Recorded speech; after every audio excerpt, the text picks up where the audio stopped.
بكم ومرحبا بكم معايا من جديد. اليوم ان شاء الله غنقدم لكم واحد الفطائر اللي كتجي محشيه. غنديروا ليها الحشوه ديال الدجاج اليوم ان شاء الله. كيجي الشكل ديالها زوين، تزينوا بها المائده الرمضانيه ديالكم. بسم الله على بركه الله. نبداو في التحضير ديال هاد الفطائر هادو. نقدم لكم المقادير. اول حاجه غنحتاج بالنسبه للعجين غنحتاج هنا نصف كيلو ديال الدقيق. انا عندي هنايا 250 غرام 250 غرام.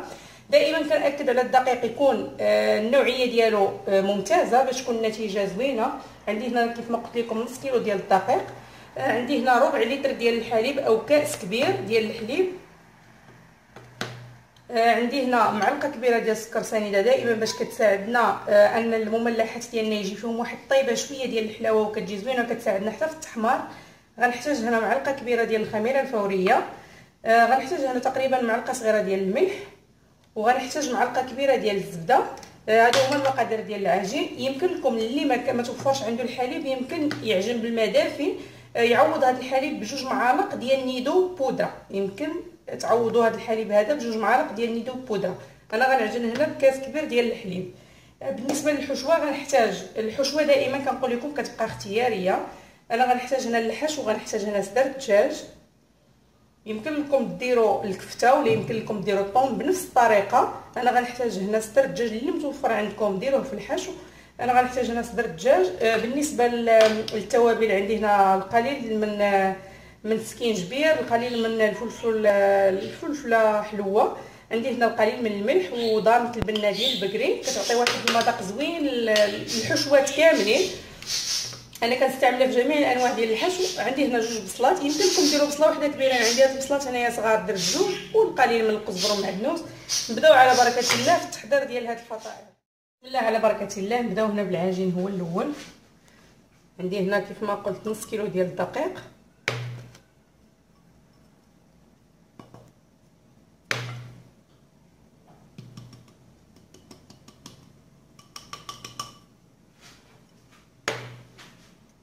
غنضيف عليه هنا معلقه كبيره ديال السكر سنيده.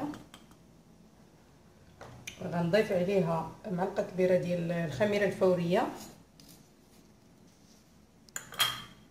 نضيف القليل من الملح.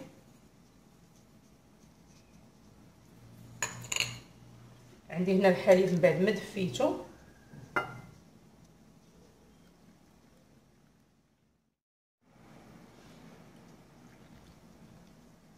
من بعد ما خليت هنا الخميره غير واحد دقيقه حتى كتفاعل ليا مع الحليب دافي.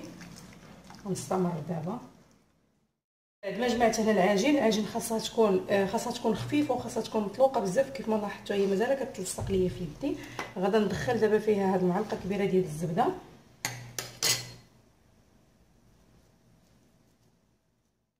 بعد ما جمعت هنا العجين كيف ما كتلاحظوا العجين ديالكم خاصها تجي خفيفه.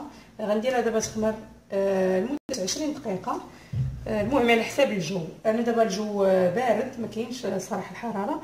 غادي نديرها لمده 20 دقيقه. الا كان الجو سخون راه غير 10 دقائق 15 دقيقه كافيه. غنديرها دابا في بلاستيك غذائي وغنخليها تخمر يتضاعف الحجم ديالها ونعاود نرجع معكم. نبداو دابا كنحضروا هنا في الحشوه. عندي هنا بصله من بعد ما قطعتها. صدر الدجاج حتى هو قطعته هكا مربعات. صدر الدجاج قطعته مربعات. البصله حتى هي قطعتها.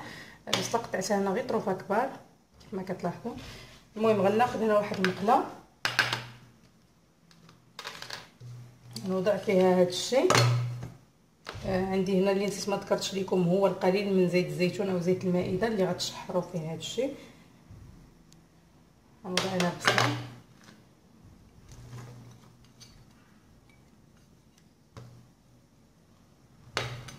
نضيف عليها زبده الدجاج والتوابل. نضيف عليها قزبر معدنوس. عندي هنا الزعتر كاضافه اللي بغى يضيفو. انا كيعجبني بزاف في المملحات غنضيف غير شويه.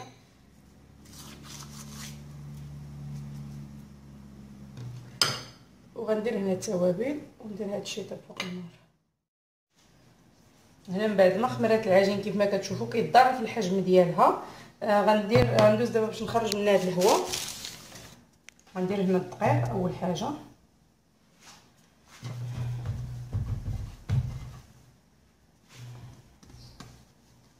بدا كنخرج هذا الهواء اللي فيها. ندير شويه ديال الدقيق الفوق باش ما تلصقش ليا. وغنبدا كنطلق نسرح العجين. سهوله كتسرح لانها مفتاحه العجين، العجين ديالنا اصلا كتجي مطلوقه، تجي عجينه اللي زوينه لينه.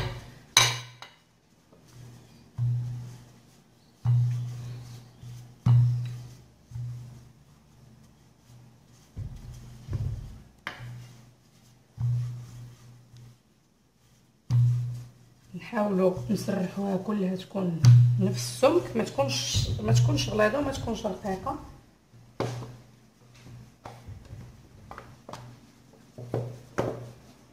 هنا ما خاصش العجين تكون لاصقه من التحت، دائما نحاولوا تبقاو تهزوا العجين، لان الا كانت لاصقه فاش كتقطعوها كتصغار.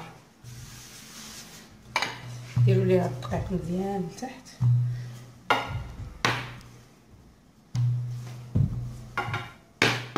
هنا من بعد ما كنتاكد ان العجين عندي نفس السمك، هنا من بعد ما طلقت العجين كنتاكد انها كلها سمك واحد. كيف ما كتلاحظوا ما خاصش العجين ديالكم تكون رقيقه بزاف، لان بغيناهم يجيونا واحد شويه منفوخين. بالنسبه للتقطاع انا غندير هنا هاد القطاعه هذه الصغيره، غندير المهم باش نبين لكم باللي يمكن لكم ديروهم صغار ويمكن لكم ديروهم حتى كبار. انا غنقطع هنا بهاد جوج ديال الاشكال. غنبدا انا كنقطع،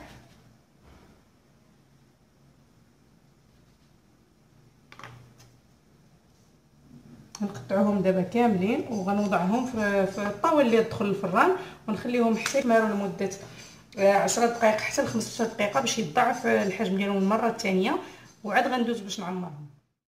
هنا من بعد ما خمروا ليا لمده 15 دقيقه هاد العجين هذه ديالي، كتلاحظوا باللي راها خمرات هنايا.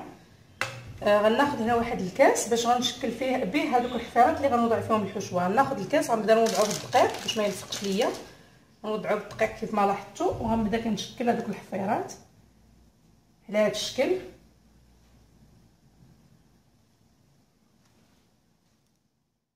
بعد ما قاديت هنايا هاد الحفيرات فيهم كاملين، غنبدا كندهن هنايا عندي هنا بيضه ضفت ليها القليل ديال التحميره باش تعطيني هذاك اللون الاحمر.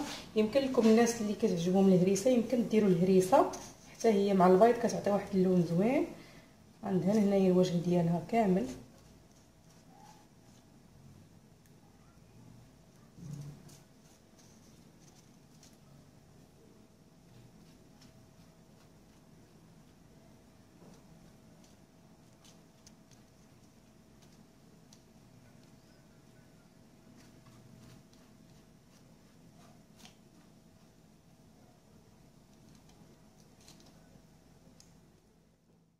دهنتهم هنايا كاملين بالبيض. غندير هنايا الزنجلان، اللي ما بغاش الزنجلان يمكن له يدير اي حاجه.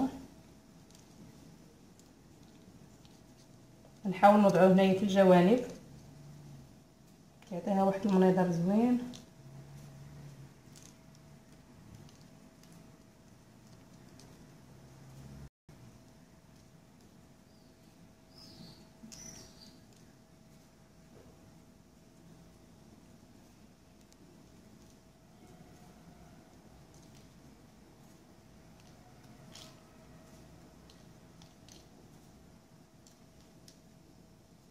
غنبدا دابا كنوضع الحشوه هنا في الوسط.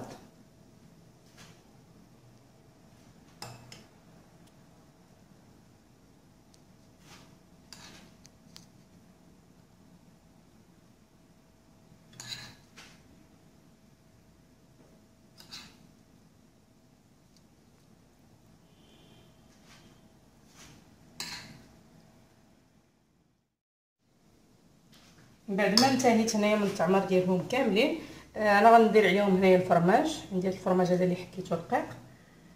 بالنسبه للتزيين كيبقى اختياري، كل واحد يزين باش ما بغى. يمكن لكم ديروا فوق منهم حتى الصلصه ديال البشاميل حتى هي كتجي زوينه من الفوق وكتعطيهم منظر زوين. انا غندير هنايا الفرماج محكوك وغنديرهم دابا في الفران يطيبوا على عافيه مهيله.